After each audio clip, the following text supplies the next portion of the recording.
بسم الله والحمد لله والصلاة والسلام على رسول الله. أيها الأحبة الكرام، السلام عليكم ورحمة الله تعالى وبركاته. من الخامسة قناة القرآن الكريم نرحب بكم ونجدد التحية بحلقة جديدة ومتجددة من برنامجكم والصلح خير. إصلاح ذات البين هو العمود الفقري لهذا البرنامج. من وسط هذا الفضاء التلفزي الإعلامي أرحب بكل من يتصل بنا من داخل وخارج الوطن ومن يلتقطنا عبر الأقمار الاصطناعية. أيضا تحية خاصة بالجالية المسلمة في المهجر التي تتواصل مع برامج قناة القرآن الكريم. ونرحب أيضا بفضيلة الدكتور السعيد بويزري المتواجد معنا ومعكم في هذه السهرة. مرحبا بك دكتور. مرحبا نجاة. ما زلنا في قضايا الميراث دكتور. نعم. نستمر معها ما دام الميراث قائما. نعم، ما دام الميراث قائما. نعم دكتور. إذن قبل ذلك أذكر الأحبة الكرام بالتواصل معنا عن طريق الأرقام الهاتفية التي تشاهدونها في أسفل الشاشة، ولا بأس أن أذكر بها، وهي 021 37 42 87 021 37 45 64. ومن يتصل بنا من خارج الوطن ما عليه إلا أن يستعمل 00213. ونشكر كل من يراسلنا عن طريق البريد الإلكتروني sulh@untv.dz. إذن كما قال الدكتور السعيد بويزري ما زلنا مع قضايا الميراث. الميراث في القرآن الكريم له من الحكمة والرحمة والعدل، لكن يبقى الميراث في واقعنا وحياتنا قضية جد معقدة. تابعوا معنا هذا الملخص من الحلقة الماضية ثم نعود لمواصلة النقاش في برنامج والصلح خير.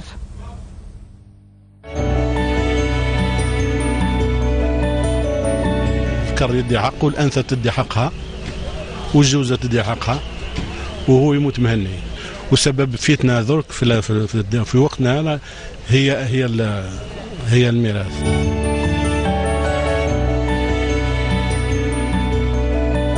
هذا مؤشر خطير. نعم، مؤشر خطير ينبئ عن تملص الناس من قواعد الشريعة في هذا الموضوع. نعم. ربنا قال في القرآن الكريم في سورة النساء: فلا وربك لا يؤمنون حتى يحكموك فيما شجر بينهم ثم لا يجدوا في أنفسهم حرجا مما قضيت ويسلموا تسليما. من جهة أخرى نفهم بأن المال يغري الإنسان. يعني الإنسان قد يمتحن في أمور أخرى وينجح، ولكن حينما يمتحن في المال قد يخسر. عمر بن الخطاب كان أحد الناس يعني ذكره، يعني قدم تزكيته عنه، فقال له عمر بن الخطاب: أتعرفه؟ ربنا قال في القرآن: لتعارفوا إن أكرمكم عند الله أتقاكم. قالوا: نعم أعرفه. فسأله مجموعة أسئلة. من هذه الأسئلة قال: هل عاملته بالدينار والدرهم؟ يعني هل بينتكم أمور مالية؟ نعم. قال: لا. كلا، أي لا. إلى في الأخير وش قالوا عمر بن الخطاب؟ قالوا: انهض قالوا: لعلك رأيته راكعا وساجدا، راك تشوفه يصلي. نعم. قالوا: بلى، يعني نعم. قالوا: انهض يا هذا فإنك لا تعرفه. ثم قال: ائتني بمن يعرفك فإنه لا يعرفك. نعم. المال امتحان صعب. نعم، امتحان. لذلك كما قلنا في المقدمة الأخت نجاة، هذه الحلقة الثانية سميت بنزاع بلا مبرر. نعم. إن شاء الله يجي نهار يولي قسمة بلا نزاع، لأن هذا المال أصلا يعني ربي سبحانه وعطاه، وهو الملك الأصلي للأشياء والأموال ابتداء وأثناء وانتهاء. نعم. ولكن الإنسان يسيرها وفق شريعة الله لمدة معينة. لذلك لا يصح إطلاقا منع الناس من الأموال. نعم. الأموال يجب أن تستثمر.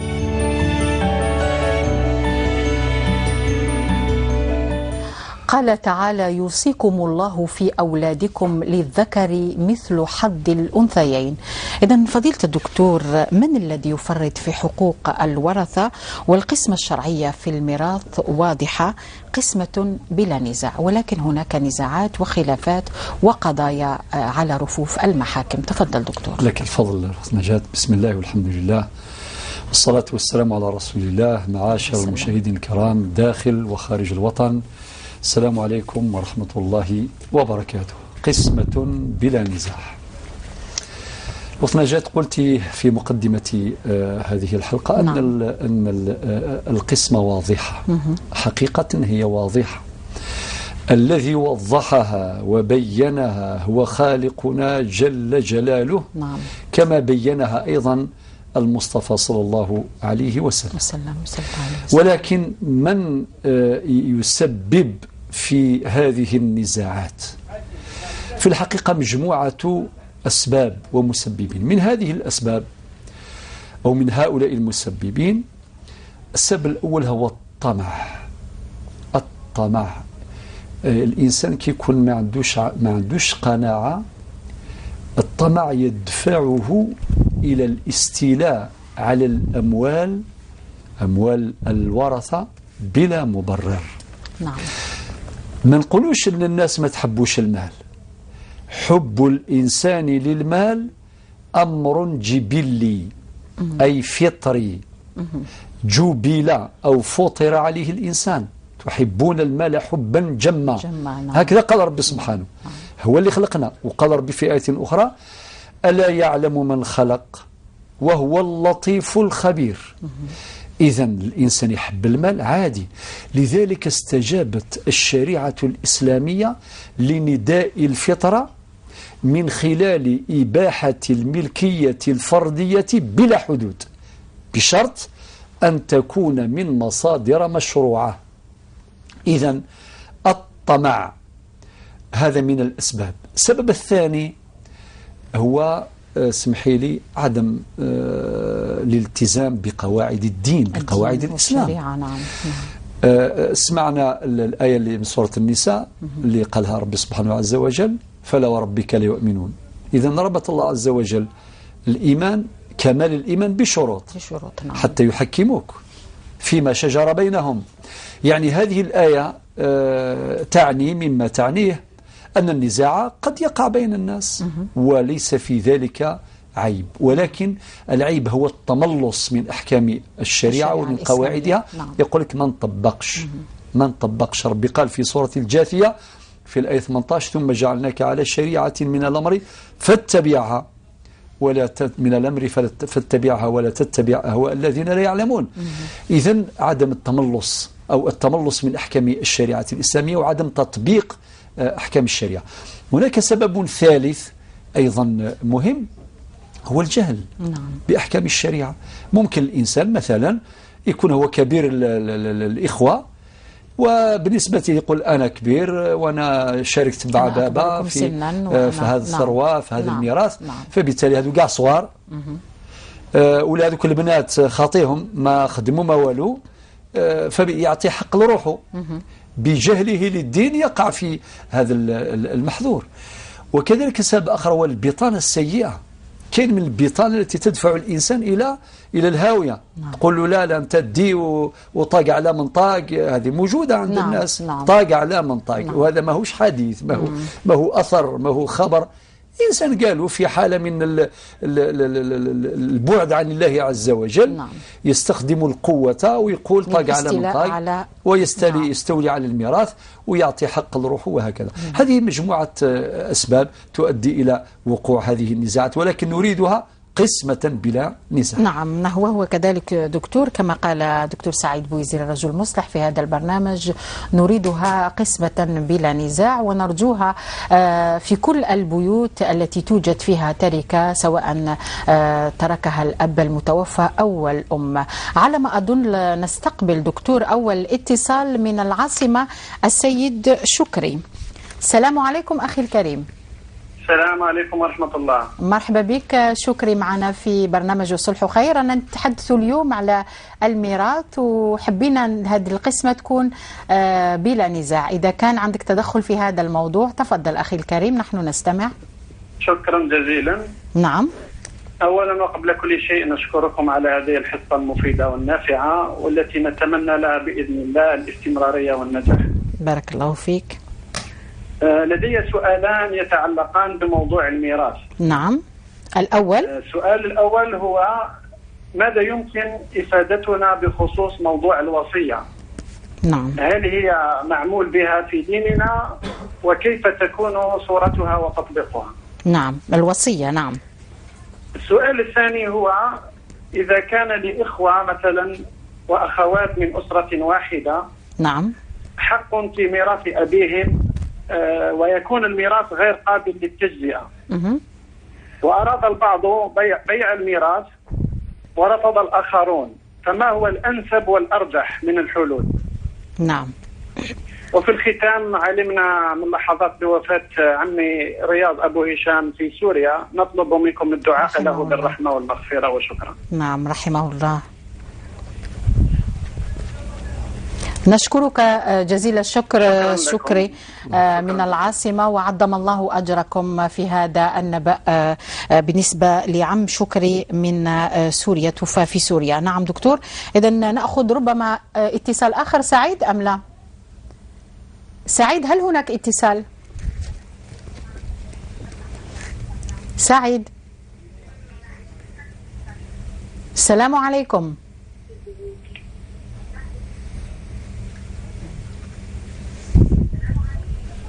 الو. سيدة ليلى من العاصمة. نعم، السلام عليكم ليلى. الو السلام عليكم. ليلى من فضلك تقدري تنقصي للتلفزيون باش ما يكونش الصدى ونسمعوك جيدا. بارك الله فيك، وتفضلي معنا في برنامج والصلح خير. نعم ليلى. السلام عليكم. السلام ورحمة الله تعالى وبركاته. شيخ بويزري. مساء الخير على السلامة، مرحبا. عندي سؤال فيما يخص عندي توفى بابا الله يرحمه صافي عام. نعم. وحكمنا الكابيتال دي سي توصل مع اللي كان في شركة وطنية. ومن بعد حكمنا كاين واحد كانوا دراهم في الكونت تاعو كامل تقسموا كامل على حساب الفريضة. نعم. كاين انا خويا وماما وماني يماه. نعم. داكا. وثاني دوكا صافي قريب هو قريب عام اللي توفى، صافي واحد 2 موا ولا دخلوا دراهم قالوا لنا سي سكون ابل اسمهم هذوك لاسيورونس في. اسيورونس دي سي. لاسيورونس في قالوا لنا سي لاسيورونس في من الشركة تاعو اللي كان يعمل فيها. فوالا. واضح. نعم وصلت. دخلت اون سوم دارجون. بصح مازال ما هما واش قالوا لنا، هما حطوا اسمو لو شيك هذاك خرج باسم ماما. نعم. كي سقسينا قلنا لهم اسكو تقسم على حساب الفريضه ولا، قال لك الى مونسيوني الاسم تاع الزوجه تاعو. نعم. وحنا حبينا نعرفوا هل يتقسموا ولا ما يتقسموش، باسكو قال لك لو كان يتقسموا يكتبوا في الورقه هذيك سولون لا فريضه ولا من هذيك المؤسسه. نعم. ما يخرجوش حتى يقسموهم هما. نعم. فوالا شغل حبينا نعرفوا الجواب. ستتضح الأمور سيدة ليلى من العاصمة بالنسبة لهذا الانشغال حول الميراث. نشكرك على اتصالك ليلى. يعطيكم الصحة. ميرسي بوكو. بارك الله فيك. برنامج والصلح خير هو برنامج لكم ومن أجلكم أيها الأحبة الكرام. إذا دكتور نبدأ ربما بشكري من العاصمة لطرح سؤالين، يقول فاش تقدر تفيدنا الوصية، وهذا سؤال على ما أظن مهم جدا. قال لكم إذا كان سؤال تاني للإخوة والأخوات، يكونوا الإخوة والأخوات يكون الميراث غير قابل للتجزئة، ماذا نفعل؟ ثم نمر بالنسبة لي خبر وفاة عمه في سوريا ويطلب الدعاء في برنامج والصلح خير. دكتور. نعم. الأخ شكري مرحبا بك. الجواب عن السؤال الأول. نعم. بالنسبة للوصية، الوصية موجودة في الشريعة الإسلامية، مقررة في الشريعة الإسلامية في الكتاب والسنة، في القرآن والسنة، وكذلك مقننة في قانون 84/11 اللي هو قانون الأسرة الجزائري، وكذلك الأمر بالنسبة لقوانين الأسرة أو الأحوال الشخصية على مستوى العالم الإسلامي لكونها مستمدة من الفقه الإسلامي عموما. فباختصار شديد يا أخي شكري، الوصية ذكرها ربي سبحانه في القرآن الكريم، أذكر على سبيل المثال في آيات الميراث يقول ربي سبحانه الآيات يعني يوصيكم الله في أولادكم من ذكر مثل حظ الأنثيين، لأن يقول من بعد وصية توصون بها أو دين، من بعد وصية يوصين بها أو دين.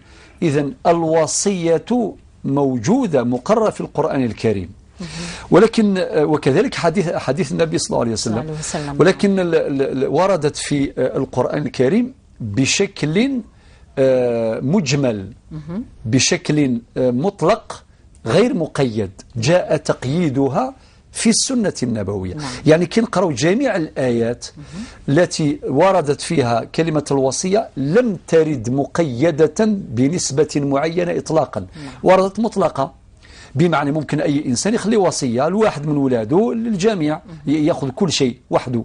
والوصية كما نعلم تتراخى أثارها لما بعد وفاة الموصي، معنى لا تطبق كما الهبة دوناسيون. نعم. الهبة ليست بنفس الطريقة. نعم. تكون حال حياة الواهب. نعم. ولكن الوصية تطبق بعد وفاة الموصي، تتراخى أثارها إلى ما بعد وفاة الموصي، لخاطر اسمها تيستامون، الوصية مع التيستامون. هل تتقيد بشهور بالنسبة للوفاة؟ لا، بعد وفاة الموصي مباشرة صاحب الوصية المستفيد يقدر يقول لهم الورثة حبسوا، ما تقسموش التركة حتى ناخذ الوصية، نطبق الوصية. بعد ذلك قسم الميراث، لأن الميراث يجب أن يصفى، ومن وسائل تصفية الميراث لازم تسديد الديون، لأن الموارث إذا كان عنده ديون، عنده ليدات، لازم يخلصوهم بهذيك الأموال. مثلا إذا كان واحد خلى مليار سنتيم مثلا، وقبل ما يقسموا المليار هذا الورثة يشوفوا إذا جاء واحد قال له سنسلو 50 مليون، ينقصوا 50 مليون، تبقى 950 مليون. إذا جاء واحد آخر يقول له أنا نسلو 150 مليون، ينقصوا 150 مليون. طبعا كي تكون أدلة، ماهوش اللي يقول لي يعطيوا له، هذا الأمر معلوم طبيعة الحال. نعم. ولكن بعد ذلك تنفذ الوصية، يعني بعد تسديد الدين تنفذ الوصية. الوصية في القرآن الكريم لم تكن مقيدة، ولكن جاءت السنة النبوية التي بينت أو حددت مطلق القرآن الكريم، مطلق هذه الآيات. آية الوصية في القرآن مطلقة، أما السنة النبوية قيدتها بالثلث، درتها زوج قيود. القيد الأول أنها لا تصح للوارث إلا بإجازة جميع الورثة، لحديث النبي صلى الله عليه وسلم يقول إن الله قد أعطى كل ذي حق حقه فلا وصية لوارث. يعني ما يقدرش واحد يخلي وصية لولاد مولاده، مادام ولاده عندهم حق في الميراث، علاش يزيدوا الوصية زيادة؟ ممكن هذه تكون سبب لخلافات بين الأولاد بعد ذلك. يقولوا علاش أنت يحبك بزاف وأنت عطالك بزيادة، يشكوا فيه. يقول أنت ربما اللي راك كلخت له في حياته، إلى أليس كذلك؟ والشريعة الإسلامية قررت من الأحكام ما يجعل النزاع ما يكونش. حنا اليوم الحصص منها كيفاش قسمة بلا نزاع. وقتاش نحقق هذا المقصد؟ بتطبيق الشريعة الإسلامية. نقولوا يا ناس ما تخليوش الوصايا لولادكم، يعني في الميراث اللي يموت الله يرحمه يطبقوا الورثة الشريعة الإسلامية القرآن والسنة وفرات. هذا ما كان إلى الأصل. نعم. طيب، وجاء القيد الثاني في السنة النبوية في حديث سعد بن أبي وقاص حينما زاره النبي صلى الله عليه وسلم، لقاه مريض وقالوا يا رسول الله عنده رغبة باش يتصدق بكل ماله يخليه وصية. ولكن النبي عليه الصلاة والسلام قال له لا، قال له فشطره، يعني نصف المال. إذا كان مثلا عنده 50 هكتار يخلي 25 هكتار في سبيل الفقراء والمساكين. النبي صلى الله عليه وسلم قال له الثلث والثلث كثير، أو قيدها بأنتيار ثلث. معنى اللي عنده مثلا 90 هكتار عنده حق يمد أنتيار ثلث اللي هو 30. ما عندوش حق يمد النصف ولا أكثر ولا. إلا عنده مثلا 30 شجرة نتاع الزيتون عنده حق يوصي غير ب10. طيب، قال له الثلث والثلث كثير. ثم بين له النبي عليه الصلاة والسلام حكمة، قال إنك إن تذر ورثتك أغنياء خير من أن تذرهم عالة يتكففون الناس. قالوا خير تخلي الأموال هذه لولادك الورثة نتاعك، خير ما تخليهم فقراء يوليوا سثورا يطلبوا الناس، يعني في يعني الحكمة نتاع النبي صلى الله عليه وسلم. ولهذا في الميراث من الحكمة والرحمة والعدل. لذلك شوف التكامل بين القرآن وبين السنة والقرآن. السنة إذن فصلت ما ورد مجمل في القرآن، بل قيدت ما ورد مطلقا في القرآن الكريم. إذن يا أخي الوصية موجودة كما سمعناها في القرآن والسنة، طبعا ما ذكرتش قاع التفاصيل. هذا الشيء كله موجود في القانون تاعنا. ربما نخصص عدد للوصية، لما لا دكتور؟ خلاص موافق. إذن شكري لك الأجر إن شاء الله، أنه نخصص حصة كاملة عن موضوع الوصية. نعم. أكتفي بهذا لأن الموضوع فيه تفاصيل كثيرة. نعم. بالنسبة للسؤال الثاني دكتور. نعم. نرجع للسؤال الثاني. طيب سؤاله أيضا مهم، السؤال الثاني. أحيانا المورث يعني اللي مات، نعم. اللي مات نسموه المورث. نعم. سواء كان أب ولا أم ولا جد، نعم. ولا جدة، مهما، ولا ابن ولا بنت. نعم. ما نقولوش غير الآباء هما اللي يموتوا، أحيانا نعم. يموتوا ذراري. تعودنا على هذا. تعودنا، الكبير هو اللي يروح الكبر. نعم. نعم. هذا خطأ. والأعمار بيد الله. الأعمار بيد الله. في الموت وحده السبة ماشي وحده. نعم. فأحيانا مثلا المورث يخلي بيت، نعم. ولا حانوت نتاع مانيش عارف 200 متر مثلا، وهما الله يبارك راهم في 6 ولا في 7 ولا كيفاش يقسموا هذا؟ يعني غير قابل للتجزئة. ممكن كي يعيشوا مع بعض كيف تكون سبب النزاع. نعم. في الحانوت هذاك، ولا يسكنوا في طروه ولا في سكنه نتاع 3 غرف، ولا تكون مشاكل بيناتهم. هنا كاين في الشريعة حلول، من هذه الحلول يقيموا هذاك الشيء، نعم. حانوت ولا سيارة ولا تراكتور ولا واش يكون جرار يعني، ولا أي حاجة، نعم. يقيموه، إما يقيموهم بأنفسهم يعني الورثة يعني بالتعاون وكذا بالتشاور، أو يشوفوا خبير يعني اكسبير يعني معتمد، نعم. هذاك الخبير المختص هو اللي يعاونهم في تقييم ذلك الشيء غير قابل للتجزئة. طيب بعد تقييمه سهل بعدين يدور التخارج. يدور تخارج، ما ياخذوا واحد منهم ولا زوج منهم، والاخرين ياخذوا دراهم معناتها نقيموه مثلا 1.5 مليار مثلا، نعم. اللي داه يدفع مقابل ما تنازلوا عن حصصهم في ذلك العقار، يعني يدفع لهم مقابل مادي مناسب حسب لهم. تقييم الخبير. نعم. والتخارج باب مهم لإزالة هذه الخلافات تماما، فهي قسمة نعم. بلا نزاع. نعم. دكتور في الأخير قال لك اليوم تلقى نبأ وفاة عم سيد شكري، رياض أبو هشام في سوريا. دكتور والله نسأل الله عز وجل للمرحوم رياض أبو هشام، نسأل الله عز وجل أن يرحمه برحمته الواسعة، وأن يلهمكم جميعا الصبر والسلوان، ويلهمنا جميعا الصبر والسلوان واليقين والإيمان بقضائه وقدره، وأسأل الله عز وجل أن يرزقه الفردوس الأعلى، وأن يجعله مع النبيين والصديقين والشهداء والصالحين وحسن أولئك رفيقا. آمين يا رب العالمين. إنا لله وإنا إليه راجعون. دكتور في الحلقة الماضية ما تبقى من البريد الإلكتروني في انتظار اتصالاتكم بالنسبة لهذا العدد. صادق من وهران دكتور يقول: مات أبي منذ شهرين تاركا ميراثا في مدينة وهران وفي العاصمة، أيضا منازل وأموال نقدية ومنحتين يعني دو بونسيون، وورثته هم والدتي زوجة تاعو وجدتي من جهة أمي، وأولاده 4 أبناء و3 بنات. اتفقنا جميعا على تقسيم الميراث بطريقة ودية. هل يمكن ذلك دكتور؟ ممتاز. يقول صادق من وهران. ما شاء الله، زادك الله صدقا وإيمانا يا أخي صادق، وبارك الله فيكم جميعا. ما دام حبيتوا تقسموا الميراث نعم. بالطريقة الشرعية نعم. ربي يبارك فيكم ويبارك في أخوتكم نعم. ويرحم باباكم، وإن شاء الله ويبارك في أرزاقكم وفي أعماركم. هذا هو المطلوب نعم. أنه يقسموها بطريقة ودية. نعم. احنا ذكر المرة اللي فاتت الأخت نجاة قلنا نزاع. نعم. لازم تكون قسمة ما يمكن قسمته نعم. وما يجوز قسمته نعم. ولا يجوز قسمة ما لا يجوز قسمته نعم. اللي هي الأخوة والروابط وصلة الأرحام. نعم. بعض الناس تركة ما يقسموهاش، وأنت دائما تؤكد على هذا. نؤكد إنه تركة ما يقسموهاش وراح يقسموا الأرحام، يقطعوا كلش الأرحام. نعم. ولا واحد يهضر مع الآخر أذم غنزون ذي القيرة ولغن ولاون لغن يذمن لغن ولغن ذي القيرة ذي الحروب. نعم. معناتها الشيء اللي لازم يتقسم ما قسموش، خلاو هكذاك وداروا قيرة حرب في جهة أخرى ويقسموا الأخوة نتاعهم، وربما إلى يوم الدين يبقوا هكذا يعني في نزاع دائم. أقول يوم الدين لأن بعض الناس يستخدمون هذه العبارة، يقول ما تلاقاش به إلى يوم الدين، وطبعا هذا أمر مرفوض من ناحية الشرعية. سي صادق بارك الله فيك. المسألة سهلة جدا، إن شاء الله تأخذ قلم وورقة. طبعا حنقول دائما النسبة تعود إلى المورث. صدق يقول خلا يما، معناها زوجة المتوفى والأفضل من ناحية باش نتفهموا مليح المسألة دائما ننسبوا الورثة للميت. نعم. ممكن واحد كيطرح سؤال يقول مات بابا وخلى يما، صح هكذا احنا فهمنا معنى بابا خلى زوجته. نعم.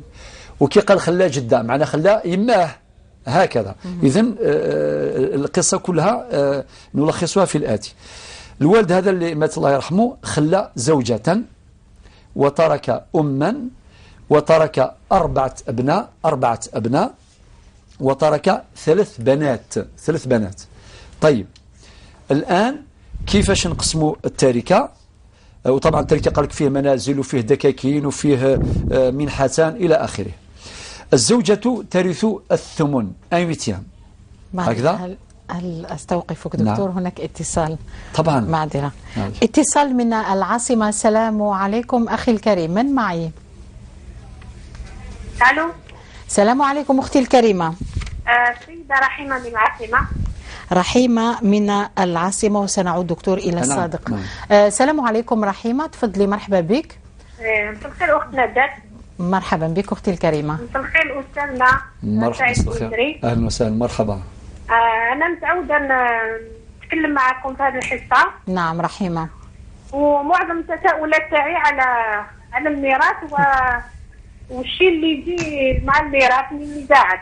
نعم، نزاعات حول الميراث. نعم، حول الميراث. الشيء اللي قالوا أستاذنا الآن كي قال نقسموا الأرحام وما نقسموش الميراث.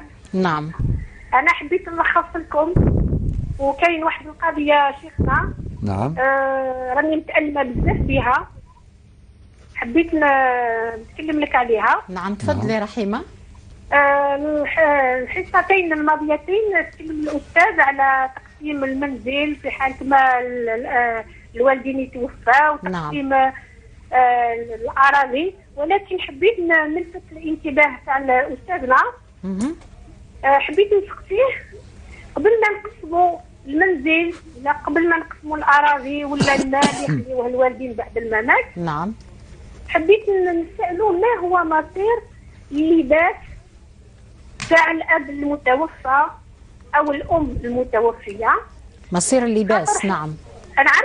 مصير اللباس. نعم. نعم، خاطر حنايا صرانا مشكل، وأنا بهذاك المشكل راني متألمة بزاف. وشنو هو المشكل رحيمة؟ بكم العام اللي فات خاطر توفت أمي رحمها الله في 30 سبتمبر. ربي يرحمها. الشيء اللي يعني ضرني بزاف قبل 13 أكتوبر. نعم. معناتها من 30 سبتمبر إلى غاية 13 أكتوبر مازال ما درت شهر. نعم. من الوفاة تاعها. 13 يوم يا أستاذنا. نعم. صراو لنا بزاف مشاكل. الإخوة والأخوات يطلبوا منا الاجتماعات. راني درنا اجتماع لو 4 أكتوبر، الاجتماع لو 6 أكتوبر، الاجتماع 13 أكتوبر. والشيء اللي ضرني بما يتعلق اللباس تاع الأم الميتة، أختي الكبيرة اللي هي في مكان أمي قامت بأخذ بعض الألبسة تاع الوالدة تاعي. وانا الشيء اللي ضرني في هذا اللباس لو كدات على الله يسهل عليها. نعم. شحال لباس المتبقى تاع المتوفيه. نعم. صدقني يا استاذنا، رحت لدارنا لقيتهم محطوطين في الارض. نعم. الو. نعم انا نسمع فيك. لقيتي اللباس؟ هذا نعم. هذا سلوك صحيح يا استاذنا؟ نعم. والسؤال الثاني سؤال مهم. نعم. والسؤال الثاني حبيت نسقسيه على سبيل المثال داك السكر وداك البيض وداك اللي يجيبوه الناس العائلة المتوفى. نعم للعزاء. ما هو مصيره؟ كيف يتم قسمته؟ علاش نسقسيك هذا السؤال؟ نعم. خاطر صراو مشاكل على جال الشيء اللي جابوه لنا. ما نوع المشاكل يا حليمة؟ ربما تتصدقوا به أحسن يعني، ولا تطيبوه للناس يأكلوه، ولا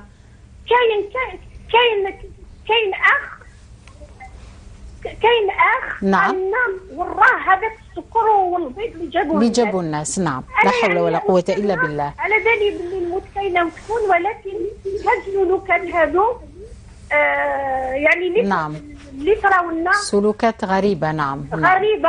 نعم وضروني بالبزاف. نعم. بارك الله فيك حليمة رحيمة من العاصمة. يعطيكم الصحة. يسلمك. وهي أسئلة مهمة جدا، ولهذا يبقى موضوع الإرث والنزاع بين الورثة في غاية الخطورة والأهمية في آن واحد. دكتور نمر إلى الصادق من وهران. نعم. توقفت عند التركة اللي خلاها الأب. نعم. الأخ صادق، أولا نديروا الفريضة، سجل معي. نعم. الوالد نتاعك الله يرحمه إذا ترك زوجته، ترك زوجة وأم وأربع أبناء وثلاث بنات. نعم. الزوجة ترث الثمن. نعم. لوجود الفرع الوارث. لوجود الفرع الوارث 1/8 1/8. نعم. الأم ترث السدس 1/6 في 6 لوجود أيضا الفرع الوارث. لوجود الفرع الوارث اللي هما الأبناء والبنات. أما الباقي يديوه 4 أبناء مع 3 بنات طبقا لقاعدة للذكر مثل حظ الأنثيين اللي قريتها الأخت نجاة. يوصيكم الله في أولادكم للذكر مثل حظ الأنثيين. الآية 7 من سورة النساء. نعم. طيب أصل المسألة، نخرجوا أصل المسألة 24، يعني المقام المشترك الأصغر. حسابات دكتور. الحسابات. نعم. دي 24 فوق أصل المسألة. وبعدين ثمن نستخرج الآن أسهم الورثة. كل واحد، الزوجة ترث ثمن 24 معنا 3. ثمن 24 1/8 تاع 24 3. نعم. والأم ترث سدس 24 معناتها 6. 6. نعم. 4 يعني السدس معناه 4. السدس 4. نعم. 1/6 معناه 4. 4. نعم. كي نجمعوا 3 و4 نلقاو 7. 24 ناقص 7 شحال يبقاونا؟ يبقاونا 17. هادو يروحوا للأبناء والبنات، الأربع أبناء و3 بنات. أعيد، إذن الزوجة عندها 1/8 مع 3 أسهم. نعم. والأم عندها السدس معناتها عندها 4 أسهم. نعم. الأبناء والبنات عندهم 17 سهم. نعم. المجموع 24. هذه العملية الحسابية. نعم. وبعدين فيه مكالمة. لا، رغم أني ضعيفة في الحساب نتبع فيك دكتور. الله يبارك فيك. ولكن الأبناء نعم. عندهم 8 كن خاطر نطبق القاعدة للذكر مثل حظ الأنثيين معنى 4 مضروبة في 2 يساوي 8. نعم. والبنات راهم في 3. 8 زائد 3 يساوي كام؟ 11. 11. نعم. 11. ضعيفة في الحساب دكتور. 17 اللي هو مجموع الأسهم. نعم. نقسمهم على 11 لا يمكن. نعم. كاين فاصلة. والعلم الفرائض يرفض الفواصل. لهذا يسموه علم الفرائض. نعم. وهو أول نعم. علم يرفع كما نعم. قال النبي صلى الله عليه وسلم. نعم. معناه يقال تعلموا الفرائض وعلموها الناس. علم الفرائض علم دقيق، علم حسابي. والله دكتور علمنا الفرائض فنحن بأمس الحاجة إلى ذلك. ما فيش مشكل نديروا حصة خاصة بعلم الفرائض القرآن الكريم إن شاء الله. إن شاء الله. فإذا 17 لا تقبل قسمة على 11 إلا بفاصلة. نعم. كاين لا فيرغول. لذلك حنقول بلغة الميراث نقول المسألة هنا منكسرة فيها انكسار. وكي يكون انكسار تحتاج إلى تصحيح. كيف نصحح المسألة؟ ننظر العلاقة القائمة بين عدد الرؤوس ومجموع السهام. العلاقة بينهما علاقة تباين، وعلاقة تباين تقتضي ضرب عدد الرؤوس في أصل المسألة. معنى نضرب 11 اللي هما عدد رؤوس نتاع الأبناء والبنات، 11 مضروبة في 24. أصل المسألة. نعم. 24. 11 في 24 نلقاو بالضبط 264. هذا هو الأصل الجديد للمسألة. نعم. كيف نستخرج الآن الأسهم الجديدة؟ نضرب الأسهم القديمة. يعني الزوجة عندها 3 مضروبة في 11 نلقاو لها 33. الأم عندها 4 أسهم مضروبة في 11 معنا 44. والأبناء والبنات عندهم 17 مضروبة في 11 187. نعم. نقسم 187 على 11 لاستخراج نصيب السهم الواحد. ومن بعد لكل ابن هذاك نصيب السهم الواحد مضروب في 2، ولكل بنت نفس النصيب مضروب في 1، وهكذا لأنه نطبق القاعدة. نعم. للذكر مثل حظ الأنثيين. وبهذا نقسم كاع المسألة بطريق قسمة بلا نزاع. معنى نقيموا، يأتي الخبير اللي يقيم هذيك المنازل. أقصد قال خلى منازل في وهران. نعم. ومحلات وأموال نقدية. نعم. ليكيد يعني. وأموال نقدية ليكيد. نعم. وكذا. نجمعوا كامل. مثلا إذا كان جمعنا كامل لقينا مثلا 200 مليار إن شاء الله. نعم. بزيادة إن شاء الله. 200 مليار هذه نقسموها على واش؟ نقسموها على 264 على أصل المسألة الجديد بعد التصحيح. وبعدين نخرجوا نصيب السهم الواحد. وبعدين سهلة مهلة كل واحد نضرب نصيب السهم الواحد في مقدار أسهمه.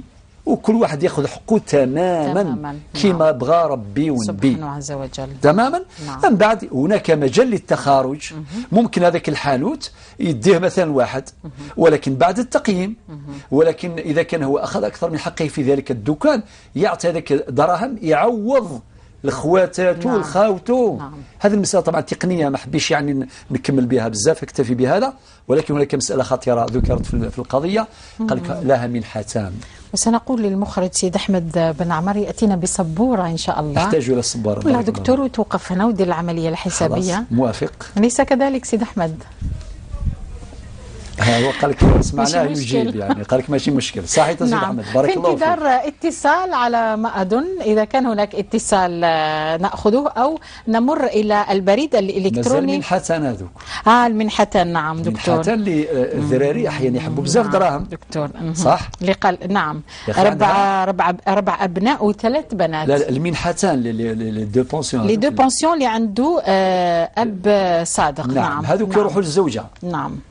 نقولوا يا طالع كل المنحتان دكتور بعد وفاة تروح للزوج. لي بونسيون. لي بونسيون يروحوا كل أشكالها. نعم.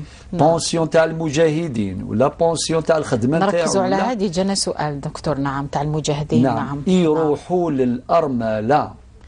هل يحق للأبناء يقول هذا الدوم البونسيون تاع بابانا لا ما عندهمش الحق. نعم. ما يجيش الأولاد يديروا الشونطاج، يديروا الضغط لإماهم، يقول هذا الدراهم نتاع بابانا اللي خرج فرنسا ربي يجازيه خير. والبعض يقول هذا دكتور. نعم. ولكن ان شاء الله نديروا حصه. واش رايك في الموضوع؟ منحه نديروا فرائض الشهداء.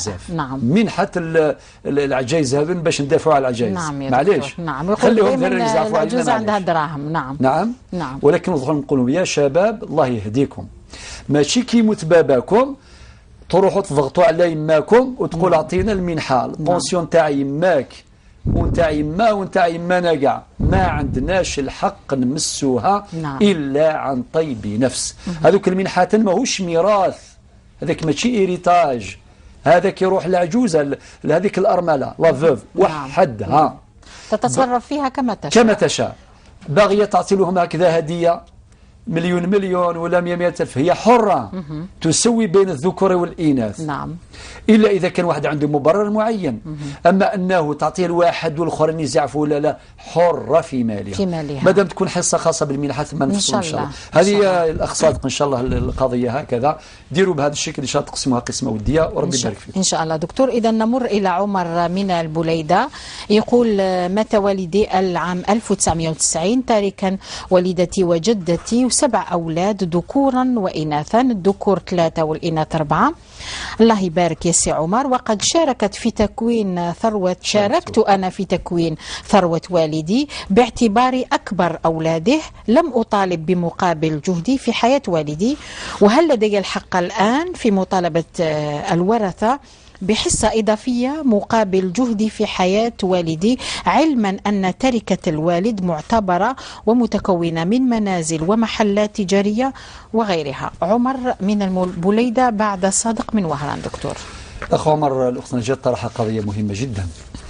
وعلى بالك الأولاد يكون الابن الأكبر. نعم. هذا عمر هو الكبير وعادة الكبير يعني يعاون باباه. نعم. هناك مثل شعبي يقول أنه الابن الأكبر رأس المحاين. هل صحيح رأس المحاين؟ أحيانا يعني في الأسر تاعنا يقولوا هكذا. إيه درك هو يعاون. نحن الحمد لله من قيمنا. نعم. في المجتمع تاعنا. نعم. أنه الأولاد يعاونوا. نعم. ماهوش كيما الأسر، خاطر أسرتنا كما يقولوا علماء الاجتماع وشاركوا ربما في ثروة الممتدة، ماهوش أسرة النواة. يعني كل واحد. نعم. يدير شاشية في راسه ويخرج ليه. نعم. طيب سي عمر هذا هو أكبر الأولاد. عاون باباه. الله يبارك. ولكن هو قال لم أطالب بحقي في حياة والدي. نعم. نقول لك يا سي عمر تدي دعوة الخير كبيرة. نعم. ما تدي والو زيادة على خوتك. سبحان الله. تدي غير دعوة الخير. علاه؟ صحافية دكتور. نعم. دعوة الخير صحافية. الله يبارك. يعني المفروض هذه عنده قاع دعوة الخير من الأولياء تاعنا. نعم. خاطر مادام هو خدم في حياة باباه. عاونوا، ركب معاه وسافر معاه وبارك عسلو الحانوت. نعم. وشارك معاه في التجارة وكذا. نعم. صافي عاون باباه. إذا مادام عاون باباه يدي دعوة الخير ورضا تاع الوالدين وفقط.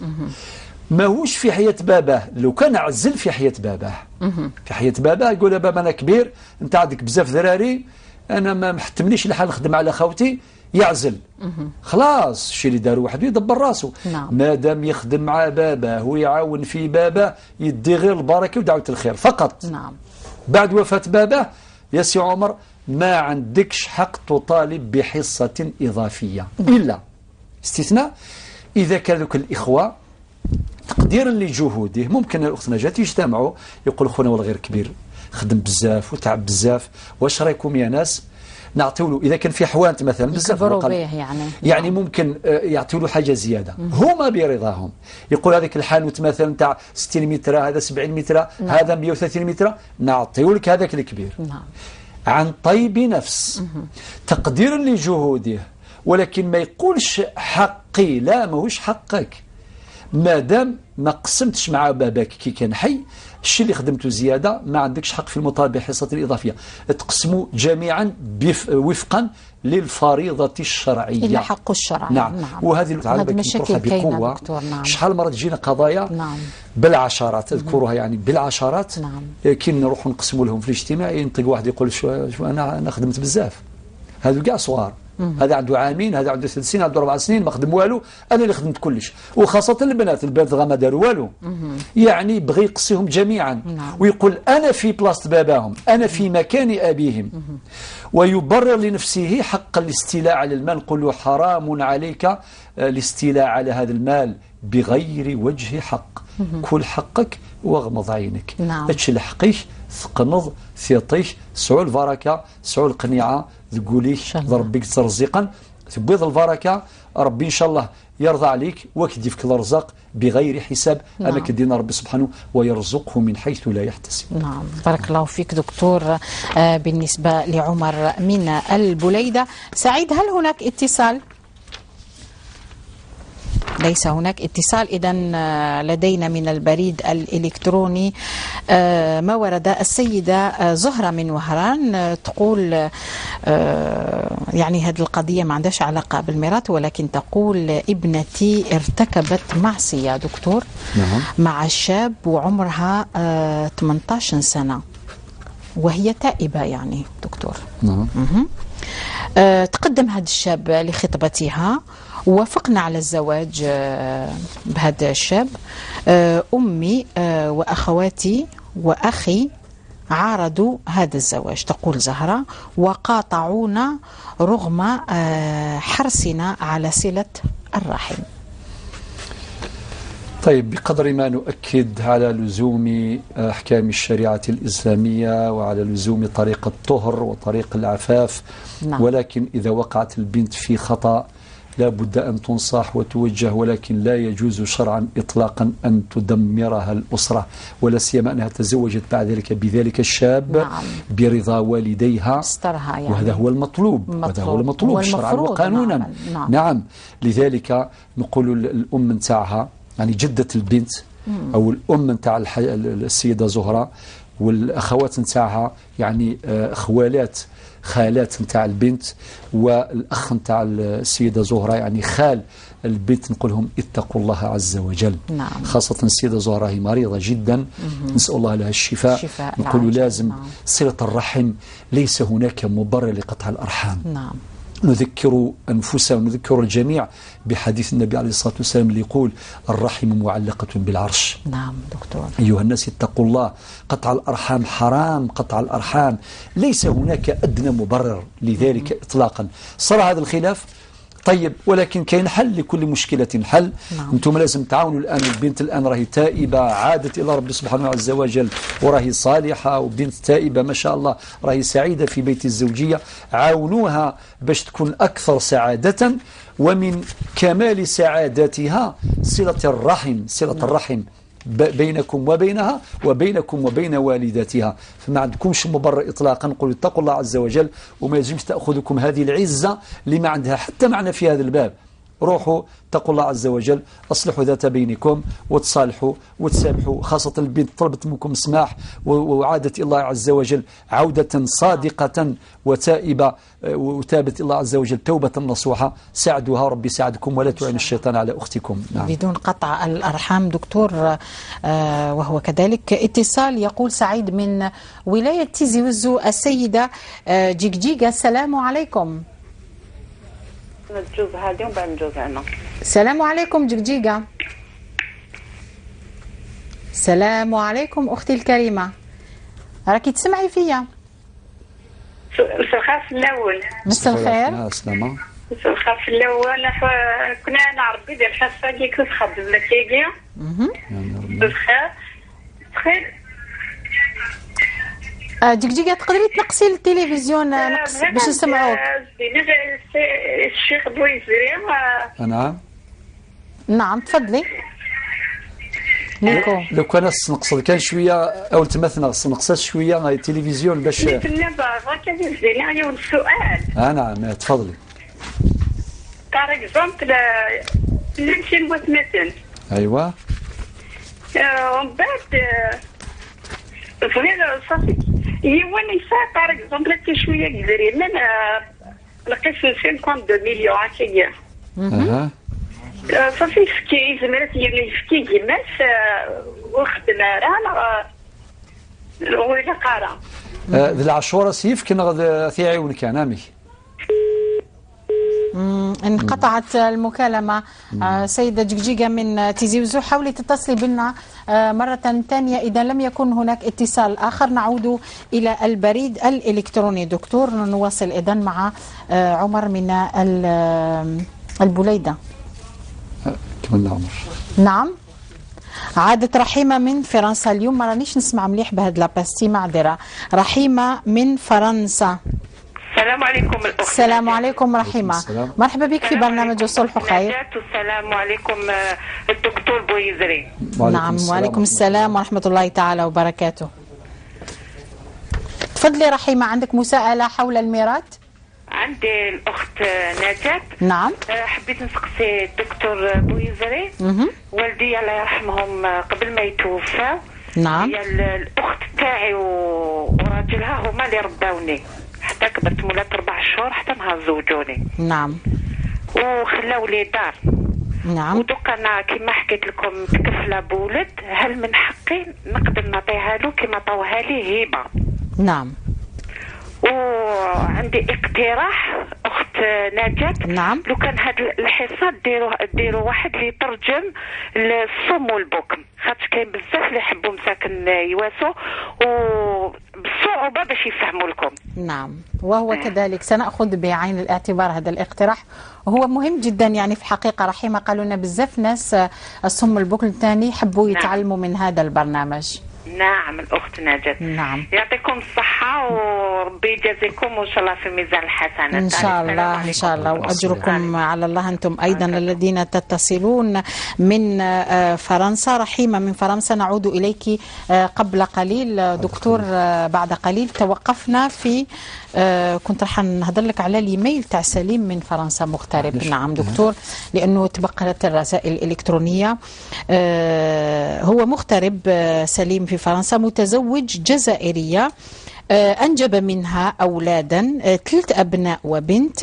ماتت الزوجة تاعو هذه الجزائرية، عاود تزوج سليم بفرنسية وأنجب منها ابنا وبنتا. قال لك هل ترثه هكذا؟ وهي مسيحية، زوجة مسيحية، ابنه وابنته بعد وفاته. أيضا سؤال مهم. نعم جدا. سليم من فرنسا، مادام عنده زوجة جزائرية هنا وماتت ربي يرحمها، عنده منها 3 ذراري، 3 أبناء وبنت. بنت نعم. طيب بعد ما عود الزواج بامرأة فرنسية مسيحية نعم. عنده ابن وبنت. الجواب باختصار نقول لك يا أخي سليم أن المرأة الفرنسية هذيك زوجتك الفرنسية لا ترث منك، لا ترث منك. يعني درك الوفاة دائما نقولوا في يد ربي سبحانه، ولا واحد يعرف شكون يموت. نعم. الأجال في يد الله، ربي قال ولكل أجل كتاب. ولكن إذا قدر الله عز وجل أن سليم هو اللي يموت الأول، الميراث يديوه كامل ولاده اللي كاين في الجزائر، يعني ثلث الأبناء نتاعو ومع البنت فقط. لذلك ننبه تنبيه مهم جدا، نقولوا هذا الناس اللي عندهم أولاد من كما هذون من زوجة مسيحية، نعم يخليوا لهم إما وصية ولا يعطوا لهم ضرك هبة. نعم إن دوناسيون. نعم إما يعطوا لهم إن دوناسيون. عندك سي سليم أموال، عندك في فرنسا، عندك في الجزائر. نعم. تقدر تمد لهذوك اللي في فرنسا تمد لهم دوناسيون. علاش نقول هكذا؟ إذا كان ولادك من المسيحية هذوك مسيحيين. علاش قلت هكذا؟ لأنه في زوج قضايا متشابهة. نجاوب في الحالتين. إذا كان ولادك من فرنسا من الفرنسية نعم. مسيحيين في زوج كالابن كالبنت، نعم. أعطوا لهم ضرك هبة مع يماهم، كل واحد حدد له، أو خلي لهم وصية يعني تيستامون. أما إذا كان وليدك في فرنسا وهذاك بنتك مسلمين وهو الأصل. نعم. الأصل أن الأولاد يتبعوا الدين نتاع الوالد نتاعهم. نعم. معنى مادام سليم مسلم وليس العكس، وليس أولاده كاع مسلمين. نعم. كي اللي راهم هنا في الجزائر مسلمين، كي اللي راهم مع كي اللي راهم نعم. كي اللي جابهم يعني الذين أنجبهم من المرأة الفرنسية. معنى ابن بنته من المرأة الفرنسية وهما تجري عليهما أحكام الإسلام كما تجري أحكام الإسلام على أولاده من المرأة الجزائرية المسلمة. هذا هو الأصل. ولكن الإكسبسيون، خاطر عندي حالات الأخت نجاة وين يقول لك أنا ولادي اللي هم لهي خلاص يعني تبعوا المسيحية. يعني. نعم. إذا كان تبعوا المسيحية لا ما يديوش من ضرك أعطي لهم الهبة وفرات. تهني راسك. نعم. وغدوة إذا كان متنتايا ما عندهمش حق باش يورثوا مع الأولاد المسلمين. جاب ربي الأمر واضح. نعم. إذا لم يكن هناك اتصال، لست أدري كم بقي من الوقت، نمر إلى ما بعد اتصال شكري من العاصمة. كان اتصال من العاصمة أيضا، تقول توفي الأب منذ عام وخلى ان كابيتال ديسي، وتقول الشركة تاعو بعثت له أيضا بعثت انشك باسم الأم تاعها تأمين الحياة. نعم أسيورانس في. وهما راهم السؤال تاعهم المطروح، هذه الأموال اللي جات عن طريق اسم الأم نعم واش هو المصير تاعها؟ أولا الأخت نجاة جاب لي ربي هذا أيضا من القضايا يجب أن تعالج. نعم. قاعدوا الأموال اللي تجي بعد وفاة الشخص يعني منذ عام قال. نعم. يعني هذه أيضا أموال فيها تساؤلات كثيرة ويحصل فيها نزاع. نجاوب باختصار، نقول يا الأخت ليلى، مادام هذه أسيورانس في يعني هذاك المبلغ اللي جاء 7 دقائق دكتور باسم الزوجة نتاعو. نعم. يعني باسم الوالد نتاعك. نعم. هذاك ليس ميراثا. لو كان ميراثا يرد هناك في الجهة التي منحت قدمت هذا المبلغ يقول يقسم حسب الفريضة. مادام باسم الوالد باسم الزوجة يروح للزوجة مباشرة. هكذا. قد يقول قائل لماذا؟ نقول له نحن في بلد مسلم، والقانون الجزائري إذا كان حدد بعض الحقوق تمنح إما للزوجة وكذلك للبنت غير المتزوجة. نعم. فلا بد من احترام هذا النص القانوني. لازم نطبقوا هذاك النص القانوني. نعم. أكتفي بهذا. إذن هذه لاسيورانس في هذه خاصة بالوالدة نتاعك يا الأخت ليلى وفقط. نعم. لمزيد من البيان ستأتي حلقة من الحلقات إن شاء الله في صلح وخير لمناقشة هذه المسائل. كل ما يتعلق بالبونسيون بالشيكات على اسم الوالدة بعد وفاة الأب. رحيمة. اتصال من العاصمة رحيمة، تقول يعني نشكر الحصة، وكنتوا تتحدثوا على الميراث، والميراث فيه نزاعات وين تقسمت الأرحام وما تقسمتش تركة. تحوس تقول باللي سلوكات بعض الناس يعني العائلة خاصة بعد الوفاة. وتقول أنا تجربة عشتها وهي تجربة جد صعبة، أنه بعد وفاة الأم تاعي ما مصير اللباس اللي تخليه الأم؟ وجت الأخت الكبرى قالت له ماما الأخت الكبرى هي القدوة وكذا، حبت تدي هذا اللباس، وبعد كي راحت البيت لقات اللباس في الأرض، يعني هذا اللباس يما في الأرض وهي توفت. غادها الحال وهي حائرة في هذه الأمور التي تحدث من نفس العائلة. بارك الله فيك الأخت رحيمة. في الحقيقة نعم. يعني انت لفت الانتباه نتاعها مهم جدا. نعم دكتور. نبهتنا إلى أمر مهم يوقع فيه مشاكل في الأسر. نقول للناس باختصار كيموت الإنسان كل ما تركه يعتبر ميراثا. نعم. من عقارات ومنقولات وحقوق مالية محضة، أي ديون لدي الغير إلى آخره، وحقوق ارتفاق وغيرها، هذه كلها داخلة في الميراث. نعم. بما فيهم اللباس، يخلي القش نتاعو، اللبسة نتاعو إلى آخره، يخلي البورتابل نتاعو، الساعة نتاعو، يخلي الأدوات، الأورديناتور، كل شيء يعتبر ميراث. ولكن لا دكتور عندي سؤال في هذا الناحية، يعني بعد الوفاة كاين بزاف اللي يقول لك توفى الوالد تاعي، الأخت الكبرى دات ساعة والصغرى دات كوستيم هذا ما عندوش. هل يجوز أبداً. في شرعا هل يجوز؟ هذا لا يجوز شرعا، هذا استيلاء على مال بغير مبرر. يقول لك سوفونير يعني باش نسهل صحيح، هي عندها قيمة معنوية. نعم. هناك نعم. أشياء يخليها الوالد الأب ولا الأم ولا عندها قيمة معنوية، ممكن يخلي مثلا خاتم، الأم تخلي خاتم ولا تخلي نعم. ماهيش عارف حزام تاع نعم. الفضة ولا ماهيش عارف تخلي اللباس نتاعها تخلي، هذه عندها قيمة معنوية، فالور مورال، ماشي نعم. قيمة مادية. إذن لماذا تجي وحده وتستولي على كلش وتحرم الآخرين؟ لماذا؟ نعم. بأي حق؟ نعم. وهذوك ماشي ولادها، نعم. يحبوا كاع ياخذوا سوفونير من القش هذا ولا كذا، يحبوا سوفونير هذا. لذلك نقول لازم تجلسوا جميعا، وهذا يعتبر ميراثا، توزعوه بالتراضي. نعم. توزعوه بالتراضي لا بالتقاضي. نعم. بالتراضي لا بالتقاضي. كل واحد ياخذ حاجة. إذا كان حاجة مختلفة، مثلا هذا الشيء هذه انت حبيتي تاخذيها وانا حبيت ناخذها. نعم. مثلا كان جاي. نعم.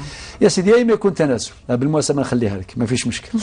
ولكن اذا كان يعني كل واحد راغب فيها نديروا عليها قرعه. نعم. هذا ما كان والسلام. نعم. معناتها ما يلزمش الاخت الكبيره تدير التصرفات، ترمي هذاك القش كما قالت نعم. وكذا. هذه السلوكات مرفوضه تماما، وسلوكات غريبه. ولا هذاك الخير هذاك اللي جاء، وهذيك المواد الغذائيه اللي يجيبوها الناس يعتبر استيلاء. هذا ايضا نعم. يعتبر. كانت مساءلة تاع الاخ قال لهم وين راهو السكر والبيض اللي جابوا الناس. هذا كما قلت لها بارك الله فيك، يعني هذوك الناس اللي جايين وكذا ولا يتصدقوها الفقراء والمساكين. ذلك احسن. هذاك الشيء خاصه المواد الغذائيه. هذه من عاداتنا اللي الله يبارك، مثلا تساعد بدل يدوا ربما الطعام يجيبوا له الماكله، يجيبوا السكر، يجيبوا القهوه، يجيبوا مش عارف كذا مدوها الفقراء، مدوها المساكين برضاكم. او اذا ما كانش هذا الاتفاق يعتبر ميراث ايضا، يعتبر ميراث لانه يعتبر هدايا بمناسبة هذا. ولكن الأفضل أن يتبرع بها. الشيء اللي صرفتوه واللي كليتوه واللي كلاوه الناس اللي جاوا كذا بهذا الزيارة نتاع الجنازة، الله يبارك. الشيء اللي بقى ممكن تمدوه الفقراء والمساكين اللي محتاجين. عندكم نعم. أجر جميعا يولي إن شاء الله صدقة، الأجر يعود إليكم وإلى المرحوم. أما هذه السلوكات اللي مش مليحة، رمي القش لهيه واستولي نعم. وتجي الأخت الكبيرة، هذا سلوكات مرفوضة شرعا. نعم دكتور، دقيقة على ما أظن، إن شاء الله ربي كما يبارك يقول إن شاء الله. سعيد، رسالة أو رسالتين بالنسبة لنهاية هذا العدد، وسنواصل في الأعداد المقبلة بحول الله في قضايا الميراث. إذن الأخت رحيمة تاع فرنسا ممكن جاوبها في ثواني يعني إذا قدرت دكتور. إن شاء الله ربي يبارك إن شاء الله. الوقت وتخلي الرسائل ربما للحلقة الأخرى. إن شاء الله ربي يبارك في الوقت. إن شاء الله. تقول والدي رحمهم الله مات في زوج. نعم. أختي وزوجها كذا أعطوا لها هذيك هما اللي ربوها وأعطوا لها سكن يعني هبة. نعم. تقول هل يمكن نعطي؟ هي ربات بالمناسبة الأخت رحيمة، ربي إن شاء الله يحفظها في الدنيا وفي الآخرة. دخلت معنا في الكفالة. نعم في الكفالة. وطبعا كانت نموذجا يعني نعم. ريفيرونس يعني نعم. بارك الله فيها. نقول يجوز لك يا الأخت رحيمة باش هذيك البيت أنت تعطيها هدية أو هبة للطفل اللي تكفلتي به. نعم. هذا أمر يجوز. أما قضية ترجمة للصم البكم الوقت ما جات أجابت. والأخ سليم فرصة أخرى إن شاء الله. نعم فرصة والحنان. انتهى الوقت ولكن لم ينتهي البرنامج والصلح خير. سنعود إليكم خلال الأسبوع المقبل. نتمنى أن تكونوا قد قضيتم معنا أطيب وأفيد الأوقات مع كل تدخلات وتوجيهات فضيلة الدكتور السعيد بويزي في برنامج والصلح خير. والسلام عليكم ورحمة الله تعالى وبركاته.